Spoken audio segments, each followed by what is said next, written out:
Libro 12 Mujeres Extraordinarias, por John MacArthur. Cómo Dios formó a las mujeres de la Biblia y lo que Él quiere hacer con usted. Capítulo 6. María, bendita entre todas las mujeres. Y el nombre de la Virgen era María, y entrando el ángel en donde ella estaba, dijo: Salve, muy favorecida, el Señor es contigo, bendita tú entre las mujeres. Lucas 1, 27 y 28. De todas las mujeres extraordinarias en la Escritura, una se eleva sobre todas las demás como la más bendecida, la más altamente favorecida por Dios y la más universalmente admirada por las otras mujeres. En verdad, ninguna otra mujer es efectivamente más sobresaliente que María. Ella fue a quien Dios en su soberanía eligió entre todas las mujeres que alguna vez hayan nacido para ser el instrumento singular por medio del cual traería al Mesías al mundo. María misma testificó que todas las generaciones la reconocerían como profundamente bendecida por Dios. Lucas 1:48. Esto no fue porque creyera ser algún tipo de super ser humano piadoso, sino porque a ella le fue dada tan notable gracia y privilegio. Aún reconociendo que María fue la más extraordinaria de las mujeres, es bueno decir una palabra de precaución contra la tendencia común de ensalzarla demasiado. Ella fue, después de todo, una mujer, no una semidiosa o una criatura mitad deidad que trascendiera al resto de la raza. El punto de su bienaventuranza, por cierto, no es que nosotros pensemos en ella como a quien podemos solicitar una bendición, sino más bien que ella fue supremamente bendecida por Dios. En la Escritura nunca se le presenta como fuente o dispensadora de gracia, sino que es ella misma la receptora de la bendición de Dios. Su hijo, no María, es la fuente de gracia. Salmo 72, 17. Él es la tan largamente esperada simiente de Abraham, de quien la promesa del pacto dijo: En tu simiente serán benditas todas las naciones de la tierra, por cuanto obedeciste a mi voz. Génesis 22, 18.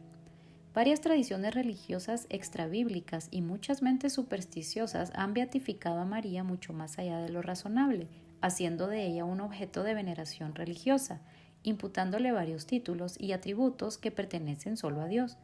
Una larga tradición de almas hiperfanáticas durante toda historia ha exaltado equivocadamente su estatus divino.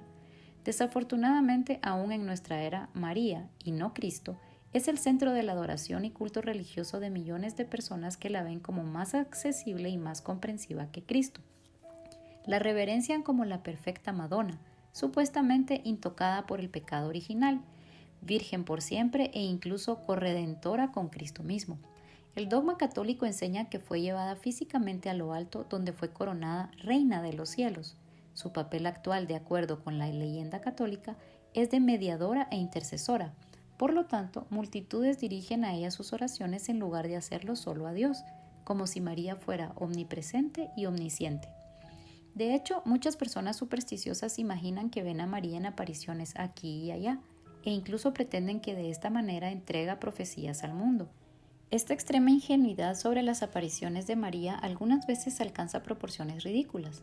En noviembre de 2004, un sándwich de queso asado a la parrilla se vendió en $28,000 en una subasta, porque supuestamente tenía una imagen de María grabada en forma sobrenatural en la superficie tostada. Unos meses más tarde, miles de fieles en Chicago construyeron un santuario improvisado a María en el pasaje peatonal de una autopista subterránea porque alguien declaró ver una imagen suya en tintes de sal sobre la pared de hormigón. Nada menos que el Papa Juan Pablo II declaró su total devoción a María. Dedicó todo su pontificado a ella y tenía una M por María bordada en su indumentaria papal. Le oraba, le daba el crédito de haber salvado su vida e incluso dejó el cuidado de la Iglesia Católica Romana a su voluntad. Roma desde hace mucho fomenta el culto mariano y la superstición sobre María es más popular hoy que nunca antes. Tantos homenajes en honor de María en las iglesias católicas alrededor del mundo hacen que la centralidad y la supremacía de Cristo se vea a menudo absolutamente oscurecida por la adoración a su madre. Esta adoración a María no tiene fundamento bíblico. En efecto, es completamente contraria a lo que la Escritura nos enseña expresamente. Apocalipsis 19:10. Pero la tendencia de hacer de María un objeto de adoración no es nueva. Aún durante el ministerio terrenal de Jesús, por ejemplo, hubo algunos que mostraban una reverencia indebida a María a causa de su papel como su madre. En una ocasión, cuenta la Escritura, una mujer en la muchedumbre levantó su voz y dijo a Jesús: Bienaventurado el vientre que te trajo y los senos que mamaste. Su reacción fue un regaño. Antes bienaventurados los que oyen la palabra de Dios y la guardan. Lucas 11, 27 y 28. María misma fue un alma sencilla, quien mantuvo en forma consistente un perfil bajo en los relatos sobre la vida de Jesús en los Evangelios. La Escritura expresamente desenmascara algunas de las principales leyendas acerca de ella. La idea de que permaneció en completa virginidad, por ejemplo, es imposible de reconciliar con la idea de que Jesús tuvo medio hermanos que son nombrados en las Escrituras junto a ambos padres, José y María. ¿No es este el hijo del carpintero? ¿No se llama su madre María y sus hermanos Jacobo, José, Simón y Judas? Mateo 13:55. Más adelante, Mateo, en 1:25, dice que José se abstuvo de tener relaciones íntimas con María solo hasta que dio a luz a su hijo primogénito y le puso por nombre Jesús. De ninguna lectura natural del pleno sentido de la Escritura es posible suponer la idea de la virginidad perpetua de María. Su inmaculada concepción y su supuesta pureza no tienen de igual modo ningún fundamento bíblico. La alabanza abierta del Magnificat de María habla de Dios como su Salvador, dejando así implícito testimonio de sus propios labios que ella necesitaba redención. En un contexto bíblico como tal, eso solo puede referirse a la salvación del pecado. María estaba, en efecto, confesando su propia pecaminosidad. Así, lejos de retratar a María con un halo y una mirada celestial en su rostro, la Escritura la presenta como una joven sencilla, de cualidades comunes en una aldea campesina de una región pobre de Israel, comprometida con un novio de la clase trabajadora que se ganaba la vida como carpintero. Si usted hubiera encontrado a María antes de que su primogénito fuera milagrosamente concebido, no le habría llamado la atención en absoluto. Difícilmente podría haber sido más simple y más humilde. Por cuanto sabemos de su entorno y condición social, muy poco de su vida o su experiencia podría ser estimado como extraordinario. La herencia de María. No obstante, María tenía algunos antepasados ilustres. Lucas nos da su genealogía en detalle, Lucas 3:23 al 38. Mateo igualmente pone en una lista a los de José, Mateo 1:1 al 16. Tanto José como María descendían de David. Por lo tanto, compartían con David la misma genealogía. La rama de María del árbol de la familia de David puede ser trazada a través del hijo de David llamado Natán, mientras que la rama de José es la línea real a través de Salomón. A la luz de esto, Cristo heredó el trono de David por medio de su padrastro. Era su derecho como hijo primogénito. La relación consanguínea con David, sin embargo, vino a través de María, quien desciende de otra irrelevante rama de la familia de David. Recuerde que Mateo incluye a varias mujeres en la genealogía de Cristo, puesto que todas vivieron entre Abraham y David, todas son ancestros de José y María, incluyendo a Rahab y a Ruth, y por supuesto a Sara, aunque no aparece nombrada en las genealogías del Nuevo Testamento, que fue la esposa de Abraham y la madre de Isaac, y Eva, madre de todos los vivientes. En consecuencia, con la sola excepción de Ana, cada una de estas extraordinarias mujeres que hemos examinado extensamente fueron antepasados de María, y parece haber heredado los mejores rasgos de cada una de ellas. Como vamos a ver, María refleja los mejores aspectos del carácter de Ana. Lo más significativo de todo es que su fe fue un extraordinario ejemplo del tipo de fidelidad que Jesús bendijo. Fue sincera, de adoración ferviente, inocente en su confianza en el Señor y dependiente de Él en todo. Fue entonces que se encontró inesperadamente inserta en el mismo papel que cada una de sus ilustres antepasadas había anhelado cumplir. Ella llegaría a ser la madre del Redentor prometido. El anuncio que cambió su vida. Cuando nos encontramos con María en el Evangelio de Lucas, un arcángel se le aparece sorpresivamente y sin toque de trompetas le anuncia el maravilloso plan de Dios. La Escritura dice simplemente: al sexto mes el ángel Gabriel fue enviado por Dios a una ciudad de Galilea llamada Nazaret, a una virgen desposada con un varón que se llamaba José, de la casa de David, y el nombre de la virgen era María. Lucas 1:26 y 27. María es el equivalente del hebreo Miriam. El nombre puede derivar de la palabra hebrea amargo. Como vimos en la historia de Ruth, su suegra Noemí se refiere a sí mismo como Mara, en asociación a la amargura de sus pruebas. La vida de la joven María podía muy bien haber estado llena con amargas tribulaciones. Su pueblo natal era una comunidad desamparada en un distrito pobre de Galilea. Nazaret, recuérdese, soportó genialmente el fuerte rechazo de al menos un futuro discípulo. Cuando Felipe le dijo a Natanael que había encontrado al Mesías y al ungido y que era Galileo de Nazaret, Natanael se burló. ¿De Nazaret puede salir algo bueno? Juan 1, 45 y 46. María había vivido ahí toda su vida, en una comunidad donde con franqueza las cosas buenas eran probablemente muy pocas. De aquí y de allá en la escritura se pueden obtener otros detalles sobre el entorno de María. Según Juan 19:25, tenía una hermana. El texto bíblico no ofrece datos suficientes que permitan identificar con exactitud a esa hermana, pero obviamente fue una discípula lo suficientemente cercana a Jesús como para estar presente con las otras fieles mujeres en la crucifixión. María era además una pariente cercana de Elizabeth, madre de Juan el Bautista. Lucas 1:36. La naturaleza de esta relación no está especificada. Podrían haber sido primas o Elizabeth pudo ser la tía de María. El relato de Lucas describe a Elizabeth como ya en su vejez. María, por otra parte, parece haber sido muy joven. En efecto, en la época de la Anunciación, María probablemente era una adolescente. La costumbre de esa cultura era que las niñas se comprometieran cuando tenían apenas unos 13 años. Los matrimonios eran por lo general arreglados por el novio o sus parientes con el padre de la niña. María estaba comprometida con José, respecto de quien no sabemos casi nada excepto que era un carpintero, Marcos 6:3, y un hombre correcto, Mateo 1:19. La escritura es muy clara al enseñar que María era aún virgen cuando Jesús fue milagrosamente concebido en su vientre. Usando un término griego que no permite ningún matiz sutil del significado, Lucas, en 1:27, la llama virgen en 2 ocasiones. El claro decir de la escritura y el propio testimonio de María es que ella nunca había tenido contacto íntimo con ningún hombre. Su compromiso con José era un acuerdo legal concebido como kiddushin, que en esa cultura duraba por lo general un año completo. Desde el punto de vista legal, el kiddushin o noviazgo era tan obligatorio como el matrimonio mismo. La pareja era considerada como marido y mujer y solo un divorcio legal podía disolver el contrato de matrimonio. Mateo 1:19. Pero durante este tiempo la pareja vivía separada el uno del otro y no tenían relaciones físicas de ninguna manera.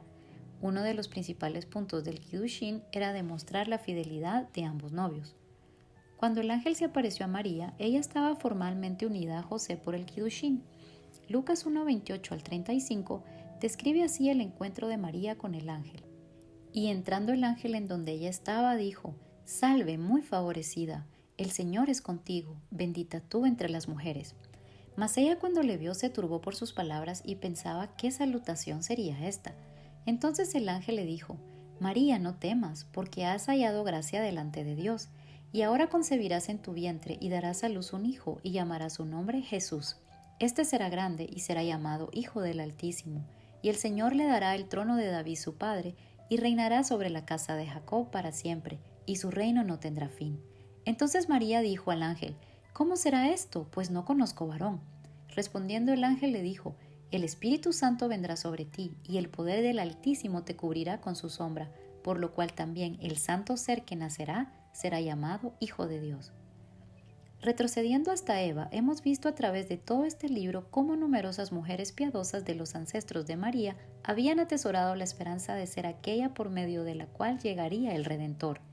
Pero el privilegio lo tuvo María a un alto costo, porque le trajo el estigma de un embarazo sin estar casada.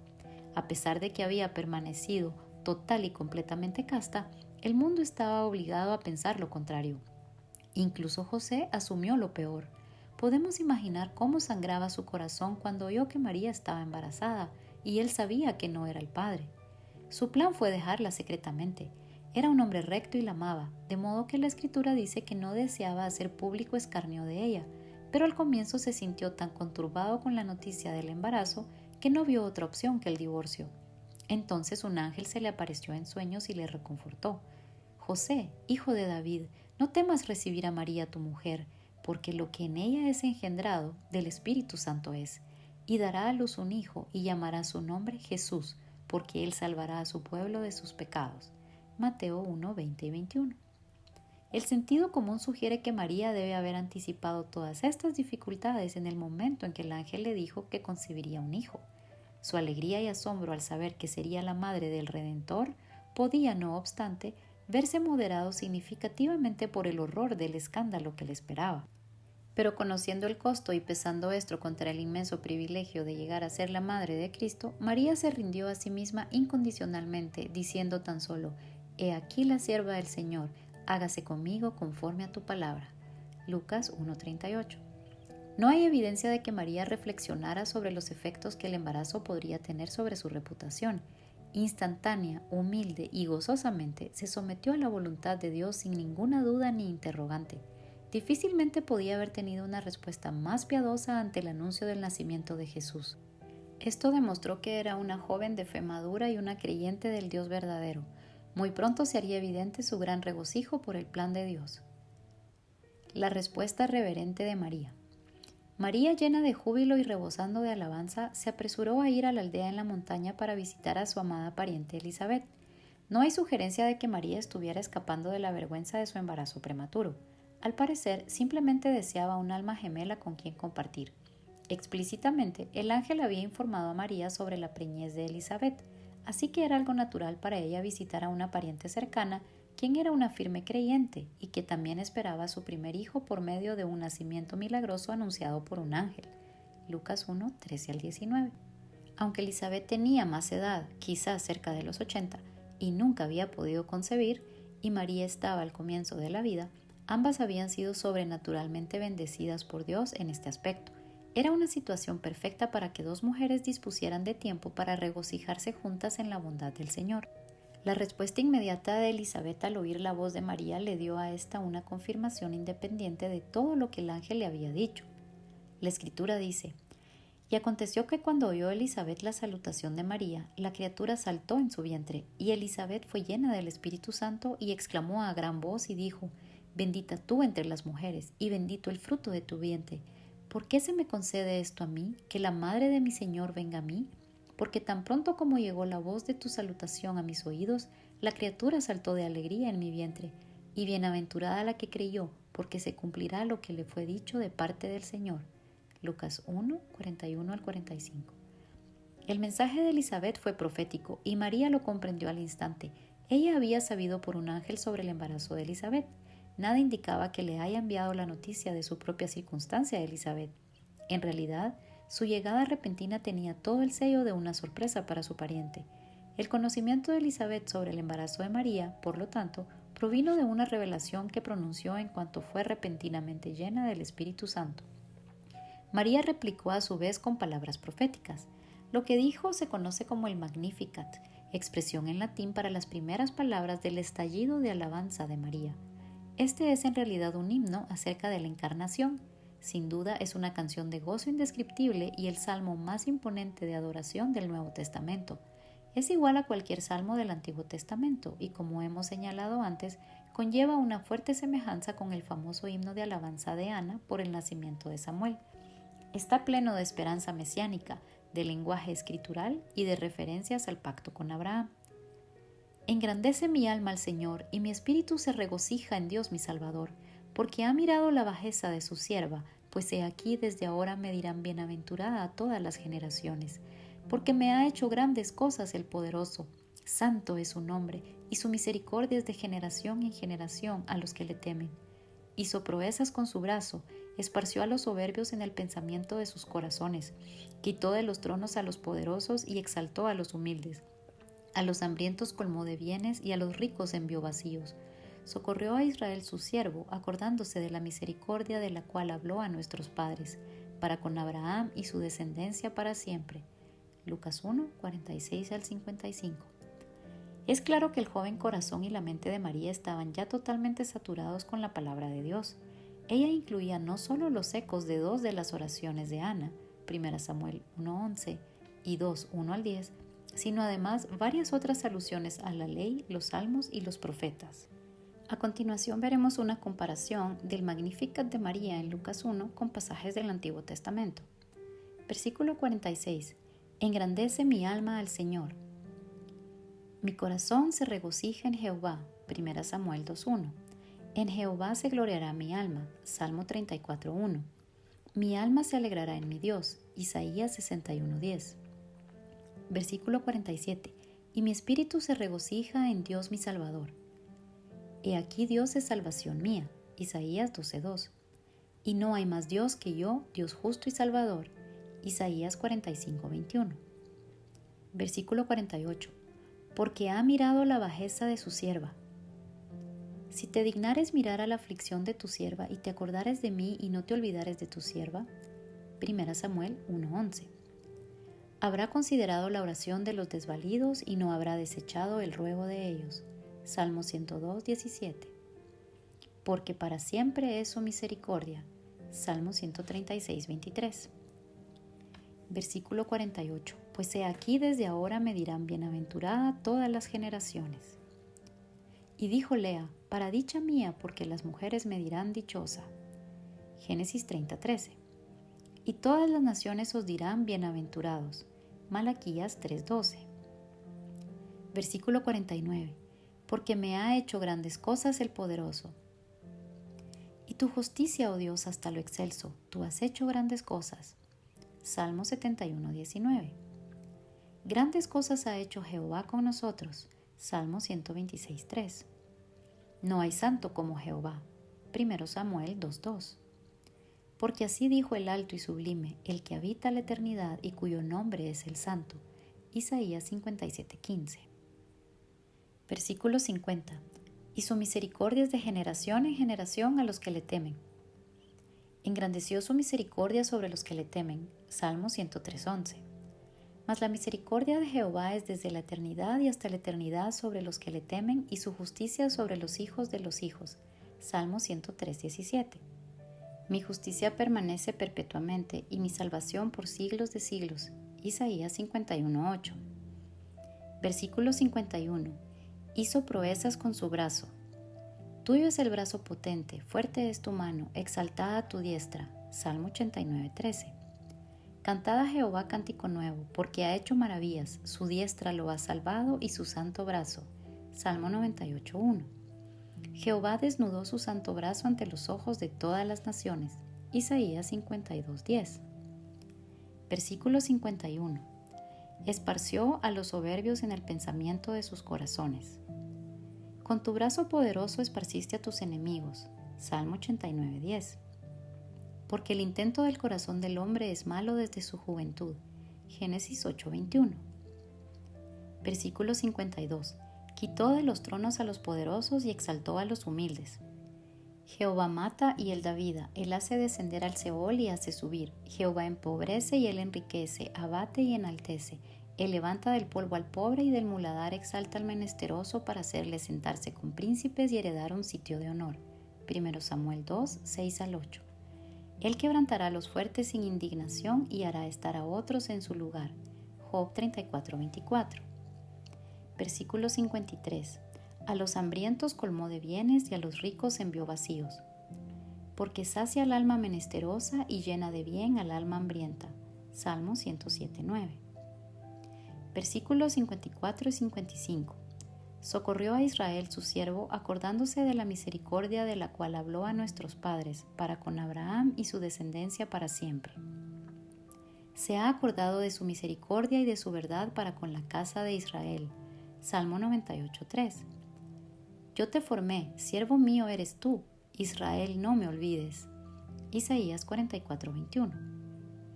Cumplirás la verdad a Jacob y a Abraham la misericordia que juraste a nuestros padres desde tiempos antiguos. Miqueas 7:20.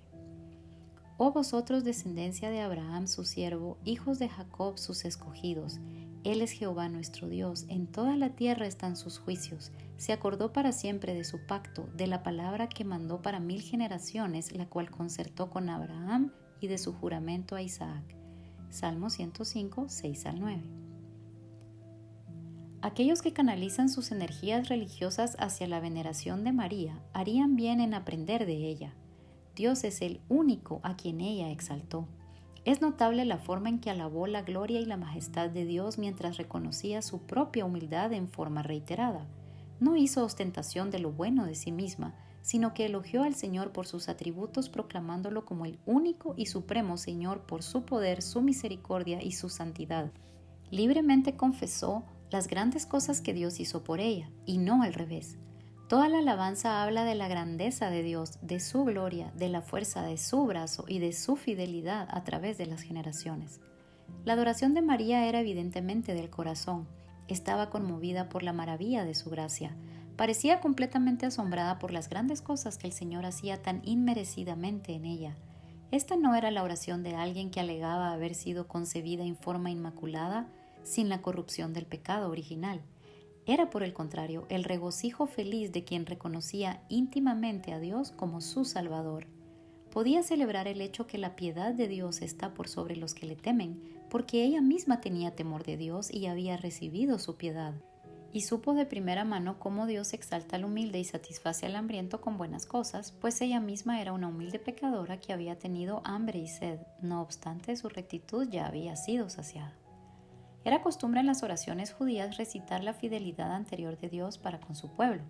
Éxodo 15, Jueces 5, Salmos 68, 78, 104, 105, 114, 135, 136, 145 y Habacuc 3. María continuó esta tradición aquí de manera abreviada. Recordó cómo Dios había ayudado a Israel, dando cumplimiento a todas sus promesas. Ahora su propio hijo sería la satisfacción viviente de la promesa guardada de Dios. No es de asombrarse que el corazón de María estuviera rebosando con tal alabanza. La relación con su hijo. En todo el ministerio terrenal de Cristo, María aparece solamente en 3 ocasiones. En 2 de esas oportunidades, Jesús mismo negó explícitamente la idea de que la autoridad terrenal que tenía sobre él como su madre le diera derecho a intervenir sobre cualquier aspecto de su trabajo. Por supuesto, hizo esto sin el más mínimo gesto de falta de respeto, ya que solo deseaba resaltar que María no era en absoluto una mediadora de su gracia. La primera de estas ocasiones se presentó durante las bodas de Caná, cuando Jesús realizó su primer milagro. El apóstol Juan recuerda lo que ocurrió. Y faltando el vino, la madre de Jesús le dijo: «No tienen vino». Juan 2:3. El anfitrión de la boda era sin duda un amigo íntimo de la familia al que María apreciaba muchísimo. Nótese que el versículo 1 dice: «Y estaba ahí la madre de Jesús». Pero el versículo 2 agrega: «Y fueron también invitados a las bodas Jesús y sus discípulos». María asistió evidentemente para ayudar a coordinar la recepción para su amigo. Por lo tanto, ella fue una de las primeras en darse cuenta que el vino disponible no sería suficiente. María además sabía muy bien que Jesús tenía los medios para solucionar aquel embarazoso inconveniente de la reunión social y le estaba pidiendo con habilidad que hiciera algo para resolverlo. No está claro que ella haya previsto la clase de milagro que Jesús realizaría. Podría haber estado sugiriéndole una declaración apropiada que ayudara a mitigar el bochorno de los anfitriones, o tenía completamente claro que él era el profeta a quien Moisés anunció y esperaba, tal como Moisés lo había hecho tan a menudo, que hiciera un milagro para suplir lo que faltaba. No hizo ninguna petición ostensible, pero su significado fue obviamente explícito para su hijo. Por su parte, Jesús tenía toda la intención de reabastecer milagrosamente de vino, porque eso es lo que posteriormente hizo. Él nunca fue propenso a vacilar, dudar o cambiar su mente. Hebreos 13:8. El hecho de que él finalmente realizara el milagro era prueba de que planeó hacerlo, pero la Escritura sugiere que su respuesta a María fue algo brusca. Fue tan directo como María había sido con él. Jesús le dijo: «¿Qué tienes conmigo, mujer? Aún no ha venido mi hora». Juan 2:4. No estaba siendo rudo y nada indica que María se haya sentido acongojada u ofendida con su respuesta. En aquella cultura, dirigirse a otra persona como mujer era de una formalidad típica. Era brusco sin ser impertinente. Pero en el apacible reproche de sus palabras y su tono no había una escapatoria. La pregunta «¿Qué tienes conmigo?», es un desafío visto varias veces en las Escrituras. Jueces 11:12, 2 Samuel 16:10, Esdras 4:2 y 3, Mateo 8:29. Conlleva un claro tono de desagrado y de fuerte amonestación. Sin embargo, no hay ninguna sugerencia de que María lo tomara como una afrenta. Su intento no fue ofender, sino corregir e instruir. María debe haber recordado un incidente similar de años anteriores. Como un joven recién entrando en la adolescencia, Jesús se separó de sus padres en el templo. Después de una frenética búsqueda, lo encontraron y María suavemente lo reprendió por preocuparlos. Él replicó con lo que parece fue genuino asombro: «¿Por qué me buscabais? ¿No sabíais que en los negocios de mi padre me es necesario estar?». Lucas 2:49. Él estaba en efecto rechazando cualquier noción sobre los intereses de su Padre terrenal que jamás podrían estar por encima de la autoridad de su Padre celestial. Aquí en la boda de Caná, su mensaje para María fue similar. En asuntos espirituales, la función terrenal de mamá no le daba ningún derecho para intentar manejar su misión, puesto que ésta debía cumplir a cabalidad la voluntad del Padre en el tiempo propicio. Como hombre, él era su hijo, pero como Dios, él era su Señor. No le correspondía, por tanto, darle órdenes en asuntos espirituales. El modo en que él le habló simplemente le recordó ese hecho sin mostrarle ninguna falta de respeto. Entonces convirtió el agua en vino. Después de eso, María permaneció en un segundo plano. Ella nunca buscó ni aceptó la clase de preeminencia que tantos parecen empecinados en imponerle. Tampoco intentó interceder otra vez ante él por milagros, favores especiales u otras bendiciones en representación de sus amigos, parientes o alguien más. Solo la más absoluta necedad hace que muchos imaginen que ha usurpado esa función desde su posición en el cielo. María apareció otra vez durante el ministerio terrenal de Jesús cuando la multitud que seguía a Jesús era más grande que nunca. Marcos dice que ni siquiera tenían tiempo para comer. Marcos 3:20. Los miembros de su propia familia empezaron a preocuparse por su seguridad y concluyeron equivocadamente, por cierto, que no estaba en sus cabales. Versículo 21. La Escritura dice que fueron hasta él intentando alejarlo de la multitud y de las pesadas demandas que le hacían. Entretanto, algunos escribas vinieron de Jerusalén y acusaron a Jesús de echar fuera demonios en el poder de Beelzebú. Versículo 22. Marcos pinta un cuadro vívido de caos, oposición y grandes multitudes con todo tipo de necesidades presionando a Jesús. Fue en este contexto que vinieron los miembros de su familia inmediata para tratar de sacarlo de en medio de la muchedumbre por su propia seguridad. Marcos 3:31 al 35 nos cuenta lo sucedido. Viniendo después sus hermanos y su madre y quedándose afuera, enviaron a llamarle. Y la gente que estaba sentada alrededor de él le dijo: Tu madre y tus hermanos están afuera y te buscan. Él les respondió diciendo: ¿Quién es mi madre y mis hermanos? Y mirando a los que estaban sentados alrededor de él, dijo: He aquí mi madre y mis hermanos, porque todo aquel que hace la voluntad de Dios, ese es mi hermano y mi hermana y mi madre. Jesús envió el mismo mensaje otra vez. Hasta donde concernía a su trabajo espiritual, sus parientes terrenales no tenían más derechos que cualquiera otra persona. Por cierto, él no puso a María en ningún plano de exaltación sobre sus otros discípulos. Él conocía mejor que ella los límites de su poder humano. No dejaría de hacer, aunque lo presionaran, lo que tenía que hacer. No sería interrumpido ni se permitiría salirse del camino, aunque fuera por una sincera inquietud maternal. Como siempre, tenía que concentrarse en los asuntos de su padre y no necesitaba consultarle a ella para eso. Una vez más, sin embargo, vemos a María aprendiendo a someterse a él como su Señor, más bien que tratando de controlarlo como su madre. Ella se convirtió en su fiel discípula. Parece haber asumido la realidad en el sentido que él tenía trabajo por hacer y ella no podía dirigirlo. Al final lo siguió durante todo el camino de la cruz y esa oscura tarde en que murió, estaba parada junto a un grupo de mujeres observando en medio del dolor y el horror. La crucifixión fue la tercera y última parte en que María aparece al lado de Jesús durante los años de su ministerio público. La espada que atravesó su corazón. Es probable que María haya tenido siempre la sospecha de que ese día llegaría. Seguramente había oído a Jesús hablar, como él a menudo lo hizo, sobre su propia muerte. En efecto, la nube de esta inevitable realidad había pendido sobre la mente de María desde la infancia de Jesús.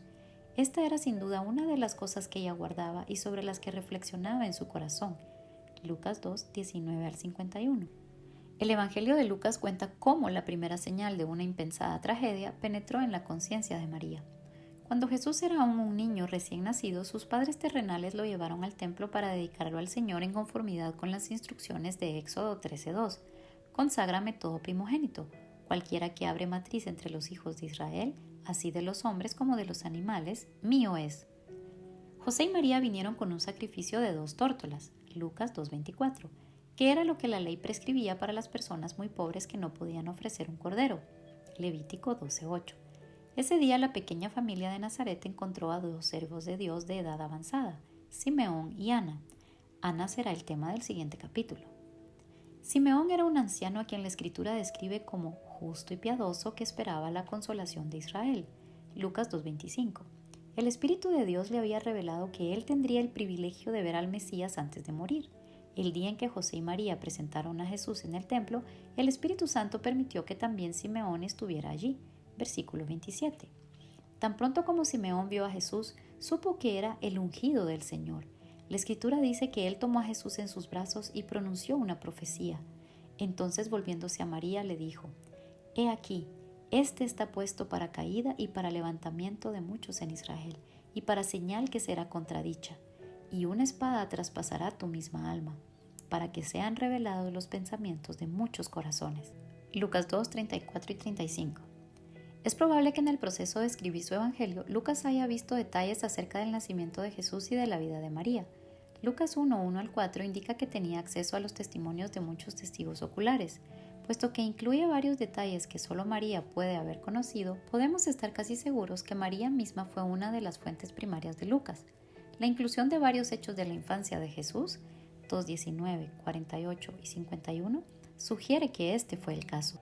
El propio testimonio de María como testigo debe haber sido la fuente para el relato de la profecía de Simeón, porque ¿quién sino ella puede haber conocido y relatado este incidente? Al parecer, la críptica profecía del anciano nunca abandonó su mente. Años más tarde, cuando María estaba de pie observando cómo un soldado atravesaba el costado de Jesús, debe haber sentido, por cierto, que una espada atravesaba su propia alma. En ese mismo momento debe haber recordado la profecía de Simeón y entendido con toda su fuerza su verdadero significado. Mientras María observaba quietamente morir a su hijo, otros le gritaban burlas perversas e insultos. Su percepción de la injusticia que le hacían debe haber sido muy profunda. Después de todo, nadie comprendía mejor que María la total perfección inmaculada de Jesús. Lo había amamantado cuando era un niño y lo había cuidado a través de toda su infancia. Nadie podía amarlo más de lo que ella lo amaba. Todos esos hechos solamente aumentaban el agudo dolor que sentiría cualquier madre ante tan horrible visión. El dolor y la angustia de María eran casi inimaginables. Sin embargo, ella permaneció de pie, estoica, silenciosamente cuando muchas mujeres habrían huido en medio del horror, habrían gritado, se habrían retorcido en medio del pánico o simplemente habrían colapsado ante esa agonía abrumadora. María era evidentemente una mujer de gracia, digna y de valor. Comprendía que su presencia constante al lado de Jesús era el único tipo de apoyo que podía darle en ese momento tan terrible. Pero incluso eso era simplemente una función pública de apoyo. El sufrimiento personal de María no representaba ningún tipo de participación en el trabajo de expiación de Cristo. Su dolor no añadió méritos al sufrimiento de Jesús por la culpabilidad de otros. Estaba cargando los pecados del mundo. No podía ayudarlo con eso. Ni él necesitaba la ayuda de ella como corredentora o comediadora. Porque hay un solo Dios y un solo mediador entre Dios y los hombres, Jesucristo hombre. 1 Timoteo 2:5. María misma no trató de intervenir en ese oficio. Es una afrenta que mucha gente pretenda ponerla en ese papel. Tantas personas insisten en tratar de que esté ahí. En realidad, en las postreras horas de la vida de Jesús, fue Él quien la ayudó. Ya en el trance final de la muerte, divisó a María de pie en las cercanías junto a un grupo de mujeres y Juan, el discípulo amado. En ese momento, Jesús reconoció su relación humana con María. En el relato de su propio evangelio, Juan describe lo que sucedió.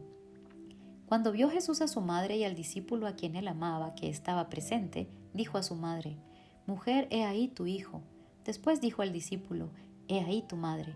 Y desde aquella hora el discípulo la recibió en su casa. Juan 19, 26 y 27.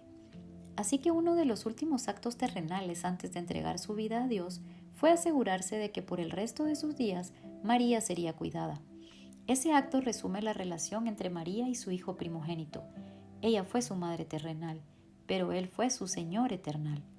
María entendió y asumió esta relación. Se inclinó ante su autoridad en asuntos celestiales al igual que en su infancia. Él estuvo sujeto a su autoridad materna en asuntos terrenales. Lucas 2:51. Como madre, ella tenía a la vez que proveer para sus necesidades, pero en un sentido último y eternal, Él fue su Salvador y proveedor. María fue diferente a todas las otras madres. Las mamás piadosas están típicamente absortas en la tarea de preparar a sus niños para el cielo. El Hijo de María era el Señor y Creador del cielo. Con el tiempo, ella llegó a percibir la absoluta importancia de esta verdad que hacía rebosar su corazón. Llegó a ser discípula y adoradora. Su relación maternal con su hijo se fue a un segundo plano. Ese momento en la cruz, cuando Jesús puso a su madre al cuidado de Juan, formalmente marca el fin de la relación terrenal de María con Jesús. Después de la muerte de Jesús, María aparece solo una vez más en la Biblia. En la crónica de Lucas sobre la iglesia primitiva, es citada entre los discípulos que estaban orando juntos en Jerusalén el día de Pentecostés, Hechos 1:14. Su nombre nunca es mencionado en las epístolas. Está claro que la iglesia primitiva nunca pensó en hacer de ella un objeto de veneración religiosa, como muchos lo han hecho en los siguientes anales de varias tradiciones cristianas. María misma nunca reclamó ser o pretendió ser nada más que una humilde servidora del Señor. Fue extraordinaria porque Dios la usó de una manera extraordinaria. Claramente pensaba de sí misma como alguien común. Es presentada en la Escritura como un instrumento a quien Dios usó en el cumplimiento de su plan. Ella misma nunca tuvo ninguna pretensión de ser una administradora de la agenda divina y nunca le dio a nadie algún encargo para recordarla como una mediadora en la dispensa de la gracia divina. La baja perspectiva reflejada en el Magnificat de María es el mismo simple espíritu de humildad que marcó su vida y su carácter. Es verdaderamente lamentable que la superstición religiosa haya convertido a María en un ídolo. Por cierto, es una digna mujer a quien deberíamos imitar, pero María misma se horrorizaría sin dudar al pensar que alguien le rogara, venerara su imagen o le encendiera velas como homenaje a ella. Su vida y su testimonio apuntan consistentemente a su Hijo. Él fue el objeto de su adoración. Fue al que reconoció como su Señor. Él fue en quien confió siempre. El ejemplo de María, visto a la luz pura de la Escritura, nos enseña a hacer lo mismo.